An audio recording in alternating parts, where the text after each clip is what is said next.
2024년 5월 13일 말씀 묵상하겠습니다. 함께 기도하겠습니다.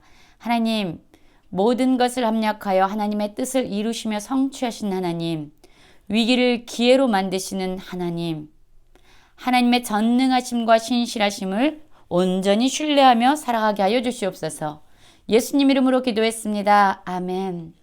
오늘의 말씀은 사도행전 7장 1절부터 16절까지의 말씀입니다. 말씀을 함께 살펴보시기 전에 개인적으로 말씀을 꼭 읽으시고 묵상하는 시간 가지시기 바랍니다. 사도들은 예루살렘에서 예수의 증인으로 신실하게 살아갔습니다. 그리고 스데반의 이야기를 통해서, 스데반의 사건을 통해서 예루살렘에서 전해졌던 예수 그리스도의 복음은 유대 지역으로 확산되는 그러한 계기가 마련되게 됩니다. 스데반은 은혜와 권능이 충만해서 많은 기사와 표적을 행했지요. 그리고 그는 지혜와 성령의 능력을 힘입어서 그 누구도 감히 당하지 못하는 그런 하나님의 말씀을 전하였습니다. 그를 미워하던 사람들이 마침내 그를 백성과 장로와 서기관들을 충동시켜서 그들을 잡아오게 하지요. 그리고 그를 공의 앞에 세우게 됩니다. 스데반을 향해서 많은 거짓 증거들이 선포되어졌습니다. 스데반이 율법을 거슬러 말하기를 맞지 않는다 라면서 그를 거짓 누명을 씌워서 모욕했던 것이죠. 그러나 그러한 거짓의 누명 앞에서도 스데반은 그 얼굴이 천사의 얼굴과 같이 빛났습니다. 거짓 증인들의 이야기를 듣고 대제사장이 스데반에게 묻고 있는 질문부터 오늘 말씀이 시작됩니다. 7장 1절입니다. 대제사장이 이르되 이것이 사실이냐라고 묻습니다. 그때 스데반의 대답이 주어지고 있는데요. 바로 이스라엘의 역사, 아브라함으로부터 시작된 이스라엘의 역사를 거슬러 올라가면서 그들에게 하나님이 어떤 하나님이신지를 다시 인지시켜 주게 됩니다. 스데반이 이르되 여러분 부형들이여 들으소서.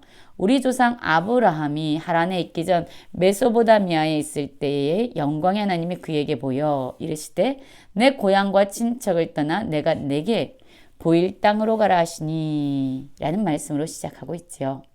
그렇습니다.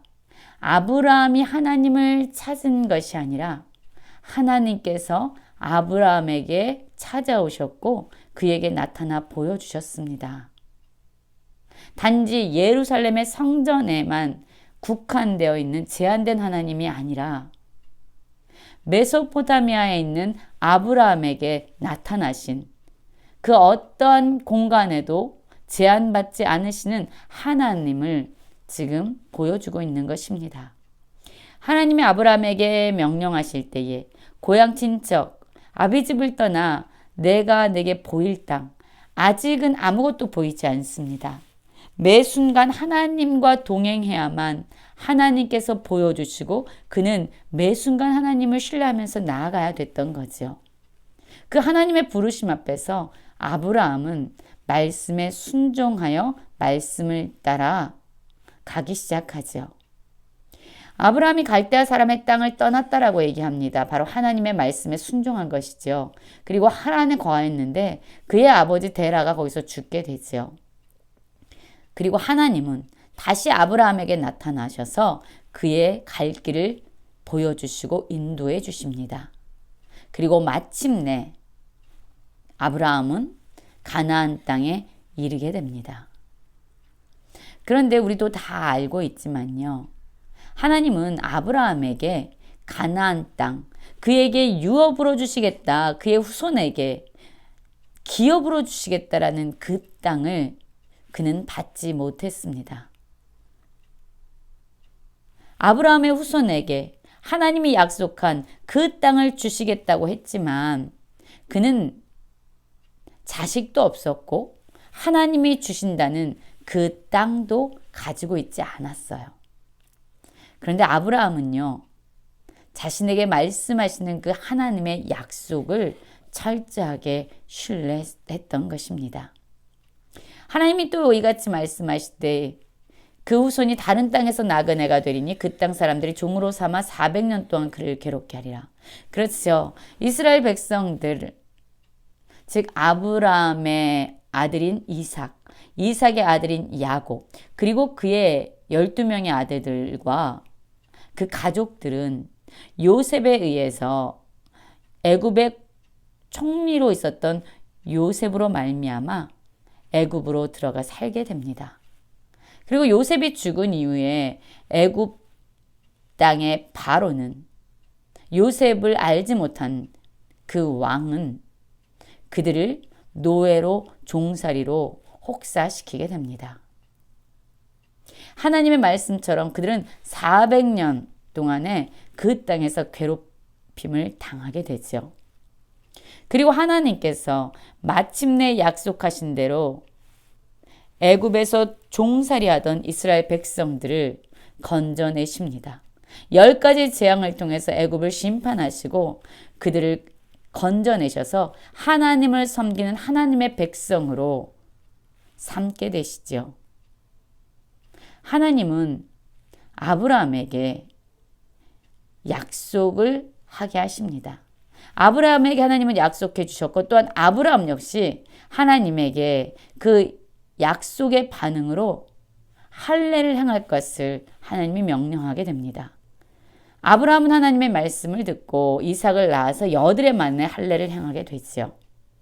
그리고 이삭이 야곱이 12조상을 낳게 됩니다. 이스라엘 12지파죠.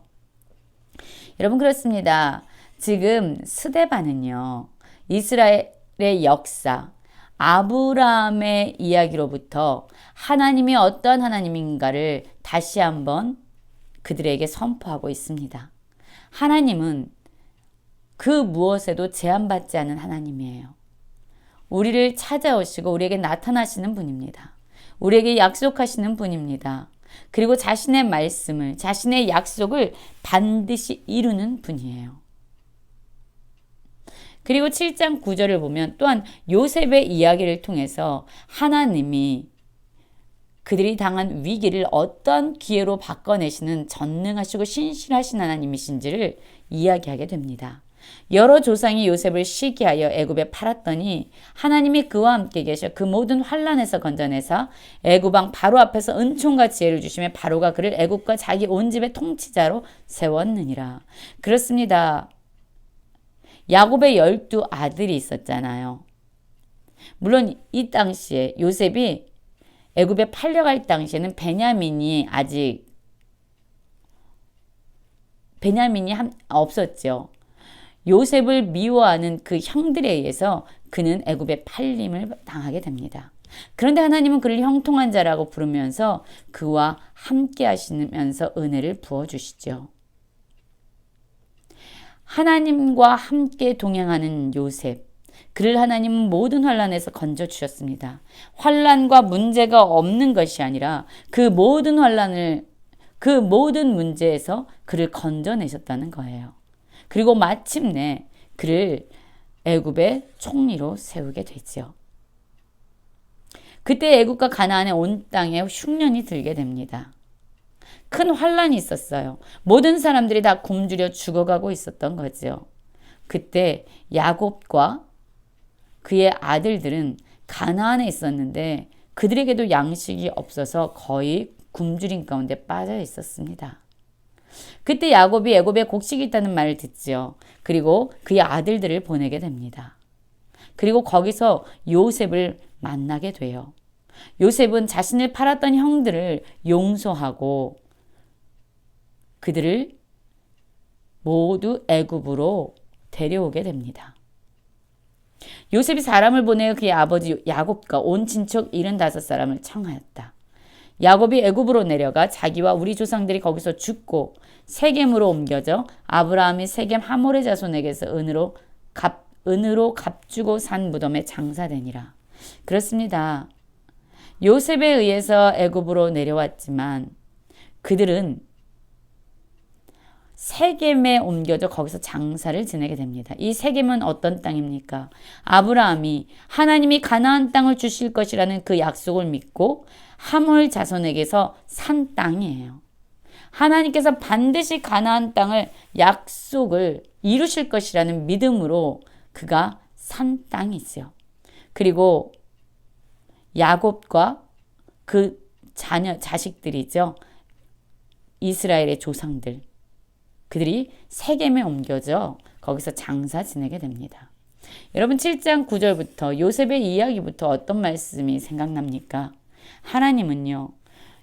요셉에게 처했던 모든 어려운 상황과 위기를 바꾸셔서 선을 이루어내십니다.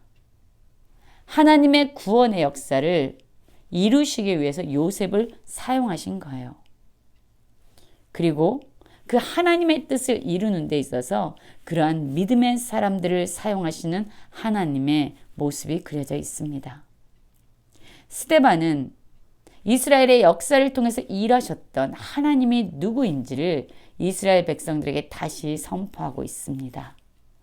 여러분, 우리의 하나님은 어떠한 하나님입니까? 우리가 지금 경험하고 있는 하나님은 어떠한 하나님입니까? 크고 신실하신 하나님, 위기를 기회로 만드시는 그 하나님을 오늘도 신뢰하면서 믿음의 삶을 살아가는 모든 성도님들 되시길 간절히 기도합니다.